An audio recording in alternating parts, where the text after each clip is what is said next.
I got to participate in the Most Powerful Women in Network Marketing event via live stream and videos of the presentations. And so when Sarah asked us to put together some videos, all the speakers were wonderful. I wish we could bring each and every one of them to you.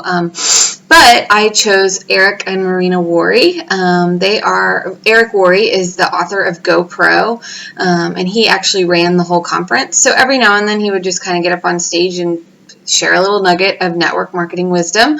And then his wife, Marina, also spoke. She was one of the presenters. So I thought I would bring a few of their little nuggets to you that really resonated with me and have changed the way I look at running my Young Living business. So one thing Eric Worre said at the beginning is he mentioned the idea of a lost day.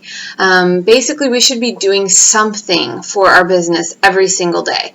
Some days we have 15 minutes to make one phone call or send one email. Some days we have 2 or 3 hours to go teach a class, to sit down and make care calls, or learn more about the oils and products that Young Living sells. So, and some days we don't do anything for our business, but what we heard over and over again is we cannot expect to make $1 million paycheck with a dime's worth of effort. So really look at your day-to-day and go, okay, I want this paycheck. I want to hit this level in my business, but are you really doing the things that level would require? So he talked about the other scary thing is a lost day can turn into a lost week, which can turn into a lost month of productivity. And you're losing momentum with your team, and you're losing interest, and you're losing opportunities to teach classes. And so don't let that one day turn into a week, turn into a month. If you have a day where you don't do anything for your business, it's okay, but try not to let that happen. Try to do at least one thing every day for your business. He also said, don't listen to the lie that we like to tell ourselves of, I deserve this. If you're, I just taught 2 classes last week, I deserve a week off. I deserve whatever. That's the wrong time to act entitled about time off or not working on your business that you think you deserve. Because if you disappear, or you are not responding to your team or your new members of your downline, they'll lose faith in you. They'll lose trust. They'll get frustrated. They'll get disengaged, and they won't be active builders or purchasers. So he just really talked about that idea of a lost day and not letting that happen to you. When Marina spoke, she had a lot of little nuggets, but I'll try to pare it down a bit. And one thing she talked about is how you show up in the world matters. How you dress, how you talk, how you follow through. This is not a plug to go get an expensive wardrobe and be showy and be fancy and always have to have yourself totally put together 100% of the time. What she really talked about the most was your attitude, how you are with people. If you are in certain settings where you're just always the complainer, that's just not going to make you an attractive person to associate with, especially with business, especially if people are wanting to buy something. If you are always a slob and you're running late and things just are always falling apart around you, you're not going to be attractive as a role model for business, or as, again, someone who people respect in doing network marketing. She talked about how we are representing network marketing as a whole, not just Young Living, but kind of the whole industry. And a lot of network marketing is selling yourself and making yourself an attractive person for people from whom to buy. I'm saying that wrong. People want to buy from, but you can't say from at the end of the sentence. But you want to present yourself more professionally and capably and confidently and peacefully, and just being nice to people and being courteous and being considerate goes a long way in how you sell your business, and then of course Young Living and network marketing as a whole. Let's see. Okay, she also talked about working together to build up our brand, and whether it's with other Young Living distributors or other people in network marketing. We don't need to be competitive with other people doing Young Living. We don't need to be competitive with other people and other MLMs. You know, if somebody started with another company around the same time you did and you feel like they're succeeding quicker, or they're just always doing this, that, and the other, maybe I should have gone with that. You don't know what's really happening, A. And B, she really talked about the biggest competition should be with yourself, not others on your team, not others in Joy and Pep, not others in other businesses. You really need to look at yourself and if you are doing everything you need to do to grow. She said if you want a high-quality team, you need to be a high-quality leader. Don't expect things out of your team that you are not doing yourself. Lead the way, lead by example, really basic stuff, but very, very important to the success of your business. She talked about your mindset leading to your activities and leading to your habits. So where is your mind? Are you in a place of, why did I do this? This is never going to work. Where are my people MIA? Why can't I get any new signups this week? What's your mindset? Is your mindset positive or negative? Because that will lead to your activities and your habits and your whole attitude about how you run your business. One thing she showed us was this kind of graphic. I just drew it, y'all, because I'm not a graphic person. Let's see if it works. Okay, so she talked about in business, in any business, people in corporate America, people in small businesses, most of the people are pessimists. And so their expectations for their happiness and their job contentment and their success, they just keep it down here. They are doing basically as little as they can to just kind of skate by and minimally participate. And so this is as high as they're going to get, because they don't have the attitude, they don't have the work ethic, they're just a pessimist. She said the realists do a little bit better because they are maybe not as negative, but they might succeed a little bit more in business. But she talked about the visionaries. She was like, even if you have these crazy, optimistic, exciting goals that are just way up here, that these two parties would say, there's no way you can do that. If you're thinking up here, even if you only hit here, realistically, you're beating the other two categories.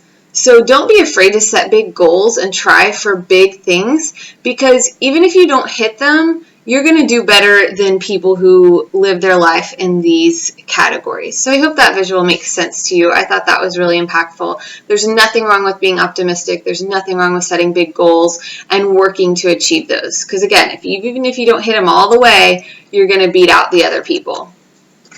Let's see. And I mentioned this. When you are working hard, you don't have time to listen to other people. You don't have time to compare yourself to someone else's success or failure. You are just chugging along, doing what you can with your opportunity.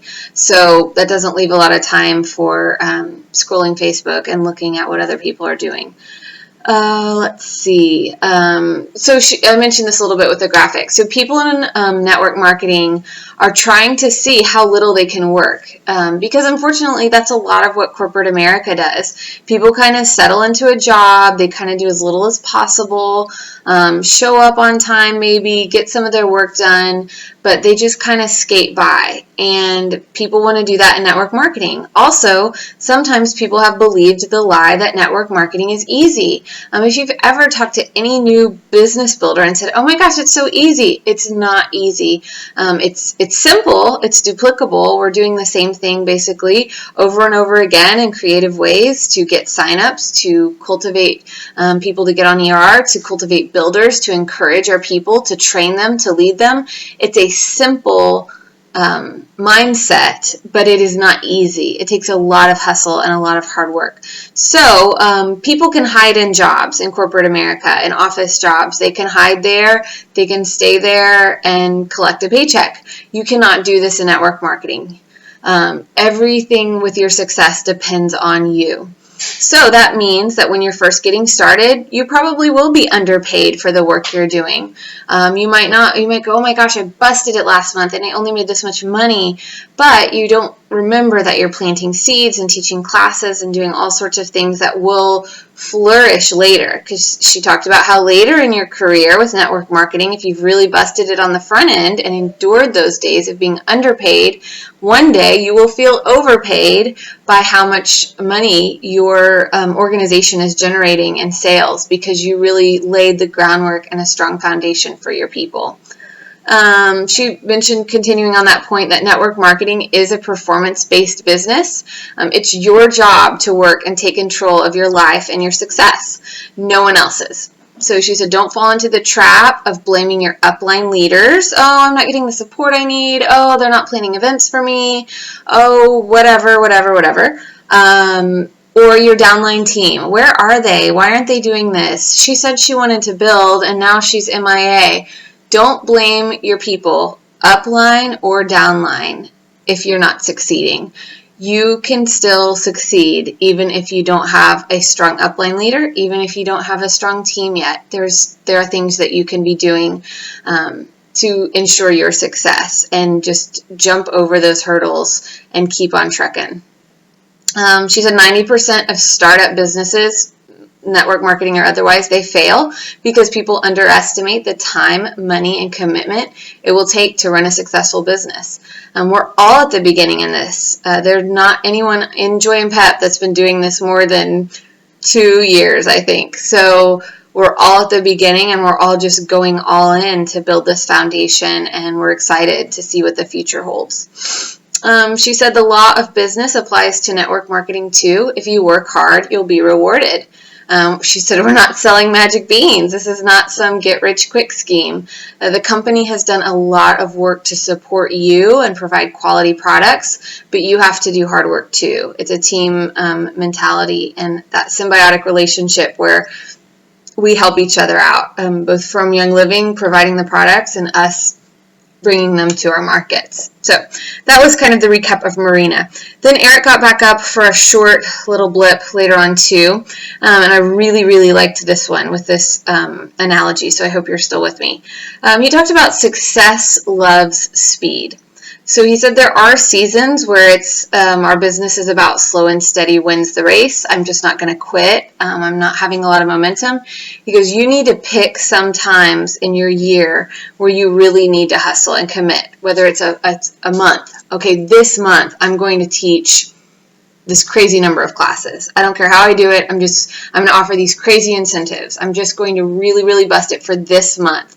It might not be a sustainable pace that you could do for a whole year, but commit to certain times. He said sometimes a slow and steady mindset will kill you because you're just you're just plodding along, hoping for the best, getting discouraged. Sometimes you do have to have that burst of speed.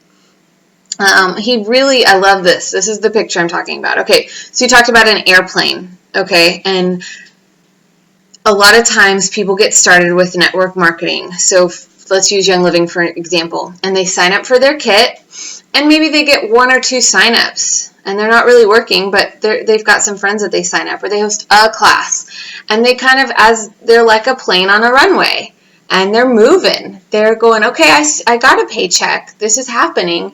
But they never take off to fly. I mean, a plane needs a ton of energy and effort to get up off the ground. So if you truck along at 20% effort, 1 class a month, 1 sign up a month, whatever, you can do that forever, but you're going to get to the end of the runway and you're not going to be flying. You're just going to be turning around and going the other way. And he said, if you want to get that plane up off the ground, you've got to put in 100% maximum effort.